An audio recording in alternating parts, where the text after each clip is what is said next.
মনে রাখবেন, পরকিয়া যারা করেন, পরকিয়াকারীদের শাস্তি কি জানেন? জাহান্নামে একটা বড় মটকা থাকবে। মটকা আছে না?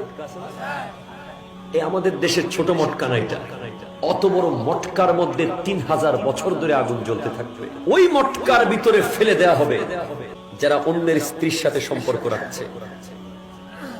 যে সমস্ত নারীরা নিজের স্বামীর বিছানায় অন্য পুরুষকে বসায়, যে সমস্ত নারীরা স্বামী বিদেশ যাওয়ার কারণে অন্য পুরুষের সাথে সম্পর্ক করে, তাদেরকে জাহান্নামের ওই মটকার ভিতরে ফেলা হবে। এবং আগুনের এত তাপ, আগুনের এত ফুলকি থাকবে, একবার উপরে উঠবে, আবার নিচে পড়বে, আবার উঠবে, আবার পড়বে। এবং সেই নারীদের যারা পরকীয়ায় লিপ্ত, তাদের স্তনের ভিতরে আংটা দিয়ে ঝুলিয়ে রাখা হবে। নাউজুবিল্লাহ।